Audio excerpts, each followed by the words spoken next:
Hello mga par, ito. Meron tayong sample wire installation dito sa Hyundai DB160. Ito si Sir from Paete, Laguna. Yan, dinayo tayo, no? Yan. Tapos pakita natin yung ating wiring dito, no? Simulan natin dito sa battery. Ito, dalawang fuse yung nilalagay natin dito. Isa sa horn, tapos sa TDD Road Raptor yung kinabit natin dito, no? Tapos yan, naka I-terminal. Tapos dito rin, no? Tapos nakahinang na rin siya, no? Tapos pagdating dito, yan, sunod lang sa stock harness. Nakikita nyo yan, naka-braided yung ating wiring, no? Naka-organize lahat. Tapos dito, nandito yung ating horn. Ayan, okay. Nakikita nyo, malinis tignan. Naka-organize lahat yung ating wiring.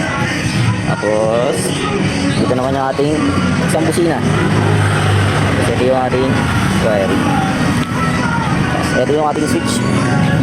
Para makuha natin yung 8 modes ng TDD Road Raptor. Yan, ito yung ating ginagamit na switch. Tapos meron to sa ilalim yung pang 8, yung pula. Tapos ito yung selector ng horn.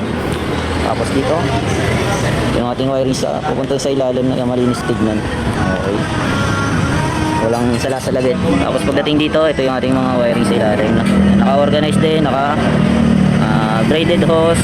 Tapos yan, naka-cable tie na rin para hindi talaga matanggal. Okay. Tapos ito yung ating relay.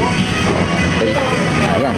Sa mga gusto ng quality wiring installation sa kanilang mga motor, yan, direct message na lang po sa page o kaya sa FB account ko.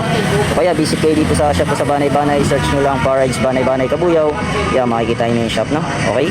Ayun lang, thank you and ride safe.